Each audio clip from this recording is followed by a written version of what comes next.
Bande konanga mbote na bino partout bozali bino mutu bolingi makambo ya Nzambe bino mutu bolingi kolandaka ngai naza koya tout le temps epa na bino pona makambo na Nzambe.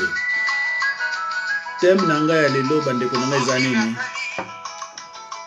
Thème na ngai lelo eza nini?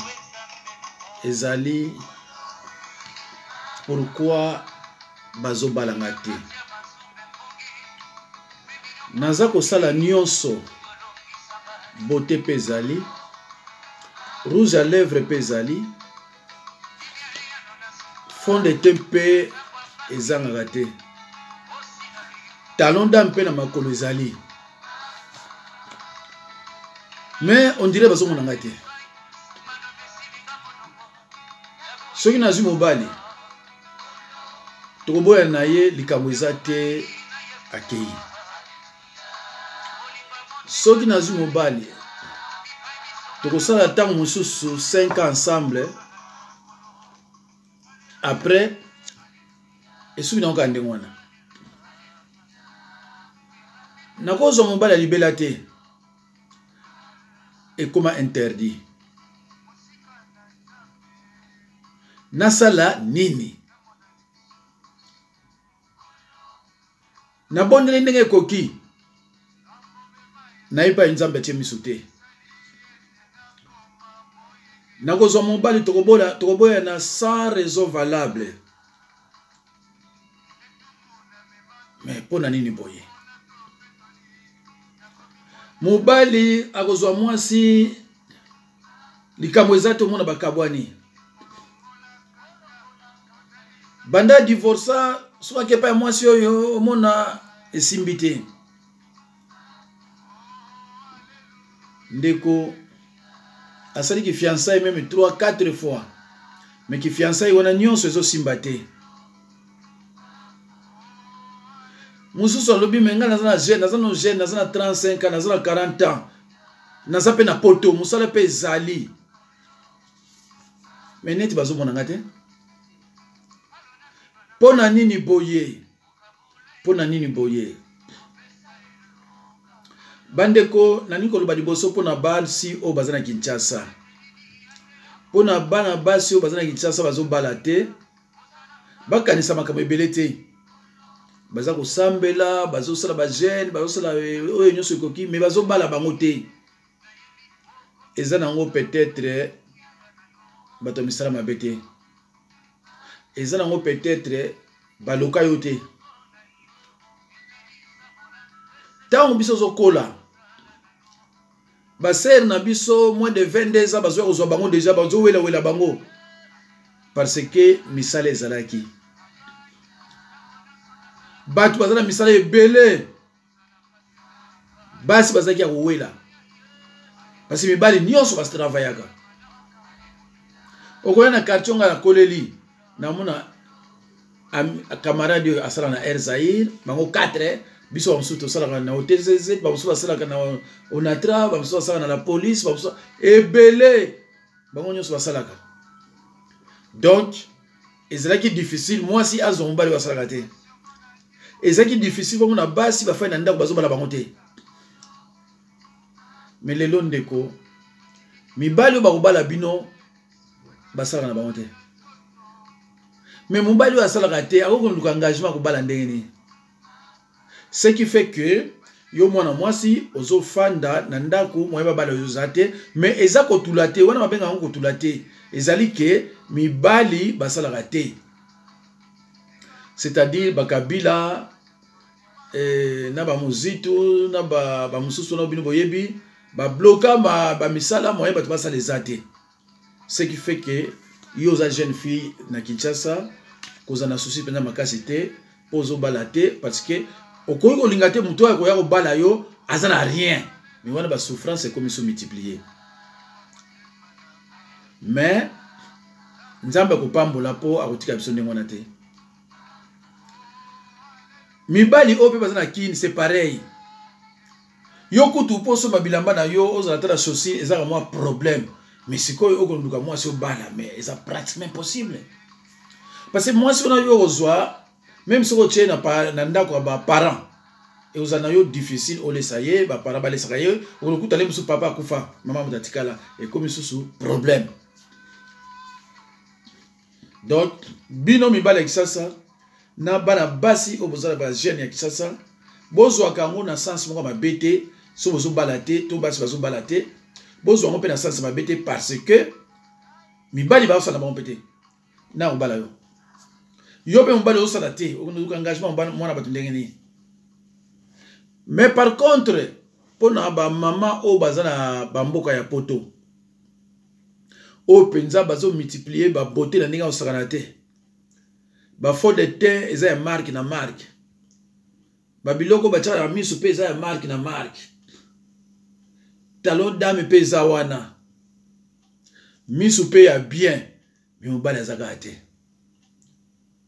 Alors eloko mona ngana yebisa bino pe po ba mususu ba kotela ngo susi na ndenge makosakana te. Yo za par exemple congolaise mais au fandaka na Angleterre, na Belgique, na France ou bien États-Unis. Mais mboka oyo fandaka eza ba congolais te. Soki mboka ezalaki ya malamu neti na RDC. Mibali ba tondi bongo yozo bala te. Wana nde kubicha susi ya makasi. Mais ozofa na France ou bien na Belgique mibali pe baza limité. Basi pe baza limité.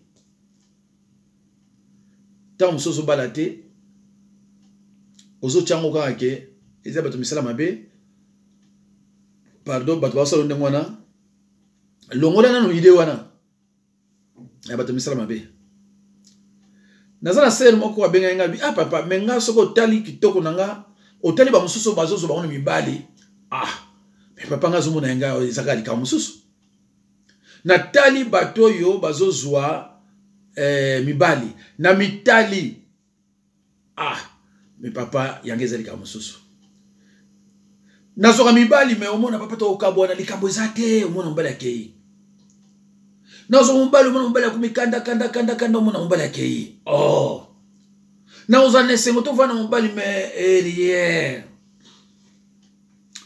ndeko nanga peut-être oza divorcé talanda no mbali oyo abengisa yo bokabwa na ndenge nini osala ye nini tangu musupe mobali wana koba kolela kamwa mbongo ya zaki na yango abengisa yo pour vendre ensemble tangu yo ye okipe ba dépense na été olukile kutu ba problème azongi su muta pasi yo mimoni bien tangu yo po banoluka ba mobali ya kobala yo pe azate.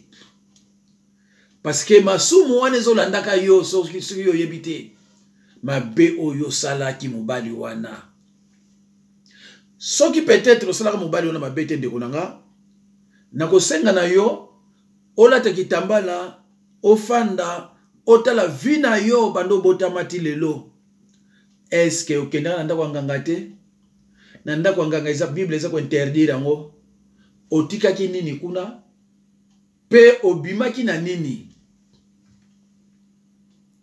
okendaki balongola yo biloko eza na nzoto na biloko mabe Bible bina biso Satan ne peut pas chasser Satan parce que biloko eza na nzoto na yo nanganga baza tata moko mama moko donc moi ya benga na ezate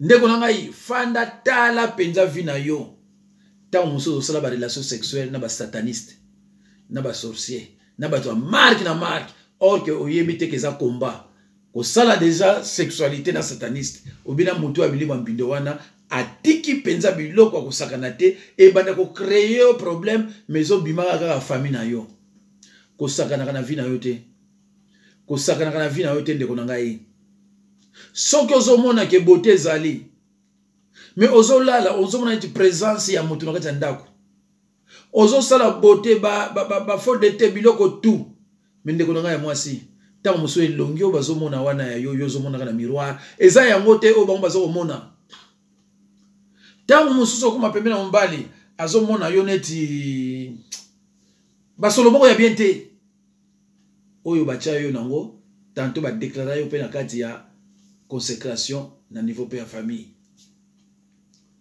Alors ndeko na ngai soko tiki nzoto no basaka nango bakosaka na yango. Mais soki yo lingi esila ekosila. Fanda luka musala nzambe oya ko ede yo bozo atana bino yo na musala nzambe bo solola a ede yo po bima na makambo wana. Ndeko na ngai na ko conseiller yo soko osamba na église moko moni boza ba 400 500 300 na ko senga na yo obima na église wana eloko malongeza wana te. Soko zo kendo osambela na église to oza na kati ya ministère il faut pasteur ayeba yo po oza la suivi. Pasteur faut yeba mutu moko na moko na moko o aza na kati église na ye po yeba problème na ye za nini ndenge na kosala ndenge na kolandela ye. Jésus-Christ a eu 70 disciples. Mais pourquoi Jésus-Christ a salaki toi tika na 12? Et pourtant Jésus-Christ a eu na posa ya ba disciples. Et puis monde peut a na posa ba sana nzambe. Mais Jésus-Christ a sali tout atika kaka na 12. Ndeko na ngai bozoka liloba eloko osaka na ngote. Bozoka liloba fanda penza obana ko réfléchir obana méditer penza sur la parole eloko moko na moko ezana kati ya Biblia. Ndeko nous servons un Dieu qui écoute et qui répond aussi. Soki yo fandi ozui kitambala na yo, ozui Biblia na yo, ozui papier na stylo, obandi kotala ba place nyonso yo leka. Ta musozo kana kati ya libala obimaka. Oko sakana mobali mususu. Ta musozo na kati ya libala obimaki kuto ko sakana meme na nganga. Nganga za serviteur ya Satan. Otika ki libala na yo. Oko sakana na mobali mususu après osaka isu na mobali na yo. Otika ki libala na yo pa okina ko sakana soka zemi. Biloko nyonso wana Satana acha yango quelque part. Miso ya Nzambe mona yo, miso ya Satana pe emona yo. Et Satan a le droit d'hypothéquer ta santé et celle de tes enfants aussi. Après obani komituna nga naza na poto, naza bien, naza na molato, ndako kitoko, naza propre, mais mobali azate. Une femme sans mari, c'est comme une voiture sans carburant. Mais c'est pas mobali. Tout le monde a apôtre Paul a osala musala na esa mwasi. Tout le monde a apôtre Jésus-Christ ba osala musala na bango sa basi. Mais mwasi impérativement sur mobali azate esa mawamiki. Alors ndeko nanga ndenge na lobike eloko nyonso ezaka na bandeli pe na suka. Soki yo mwana Nzambe olingi ke situation wana epa na yo esila ekosila. Kota na confession, repentance nécessaire. Mais bala ki sa yo ba prière nini yo ko sala. Poko sala ba prière moko ezana ngona rapport te na oyo sala wana eloko moko osimbe za te. Ndeko na ngai ya mwasi, ndeko na ngai mobali na vi lukaka osala ka bolamu mingi. Lukaka osala ka bolamu mingi. Soki ma beza na yo eze belé eko bloquer makambo na yo ebele ndeko na ngai. Eko bloquer makambo na yo ebele. Okenda pa yanganga. Ta muso a partir de kuna zo masque de vieillesse. Ezo trouble se vie na yo. Eza ko bebi sa vie na yo. Obala mibali moko boye otunaki volonté Nzambe te poza ina posa libala okoti si bato misala na ndako ba ko bebi sa na bana bana na ba ko bala baso ba ko bala te. Ndeko nanga na ina na peye bino moko. Tanto to ina kisasa to yeba mike. Tozo kaka ba parents ba mama bazolo ba so mwana nanga mobali azui mwasi ya malamu na kozala bien. Mais mwana nanga mobali so azui mwasi ya malamu te. Ekozala pasi na kimobange na ngai. Mais to bana ko yoka te ba mama bazolo ba ke so mwana nanga mwasi azui mobali ya malamu. Soki mwana nanga mwasi azui mobali ya mabe. Pona nini balobaka ndenge wana? Réponse est pa na bino. So mwana nga mobali azui mwasi ya malamu. So mwana nga mobali azui mwasi ya mabe na mona pasi. Mais bakoloba jamais que soki mwana nga mwasi azui mobali ya mabe to ya malamu balobaka yango te. Tozo mona lelo mwana oyo bota azo kabola mobali na mama na ye mais oya ye akokabola ngo te biloko nyonso ne koyaka tango musu yo po kabolaka mobali ya bato na famille na ye après oboyi pe mobali wana bapasi wana ebandi kolanda yo ndeko na ngai. Bible elobi na biso na Job 5:6 le malheur ne sort pas de la poussière. Oyo yozomona eza na cause nango. Pasi oyo yozomona bandoto mabe bitumba balanda ko mikolo la wambwa o se retrouvera toujours na kisasa so kolamba.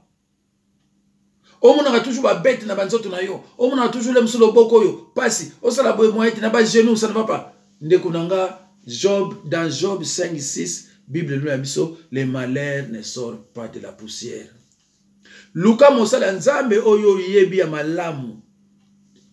Oyo yebi nzambe talisa yo. Soka talisi yo ye kende pa na ye, solo na ye. Kobomba te fongola motema, fongola pena maboko. Ba fongola ka motema ka te. Fongola motema, fongola pe maboko na yo. Biloko nyonso parce que nzambe alobi je sonde le cœur. Oyebi pourquoi alobi je sonde le cœur? Mutu pof afongola maboko, fo azala mutu motema malamu, fo yeba azala na amour, fo yeba donner et outer amour. Kokende kosalisa mosala nzambe pasi ya pamba te, bongo lobi okimi malédiction musu elandi yo, na ozaki nango, na oyo obakisi susu. Lobi bana no bandiko lela, obando kangaka banoko batona bataleka batu, o bayibi eloko te alors que tu es à la base ya pasi na bango. Bandeko na ngai na banzi bolandi ngai na bokebi nyonso, je crois que na répondre bino na likambo oyo elobami pourquoi nga bazobala ngai te, pourquoi nga kaka nzambo che miso wapi beauté zali fodete zali talodami pe ezali nzoto pe ya bien mais ndenge nini nasala nini na pesi bino réponse nzambe apambola bino na pesa déjà numéro nanga téléphone boza na yango ba o baza nango te 06 51 03 90 89. Merci mingi bandeko na ngai nzambe apambola bino oyo bako oyo bakolinga situation na esila eleka ekosila pe koleka. Jésus-Christ a dit à la femme oyo azaki na perte de ça alobaki ta foi t'a sauvé. Zala na foi, la foi neti ya graine de sénévé. Okomona ke ndeko na ngai makamona nyonso ekosila. Yango na bandeko na ngai natiki bino nzambe apambola bino vidéo mosusu koya bokoyoka soki na koloba na bino nini peut-être je vais vous prêcher Seigneur augmente nous la foi ou alors makambo mosusu lisusu nzambe apambola bino. Au revoir mes chers frères et sœurs en Christ.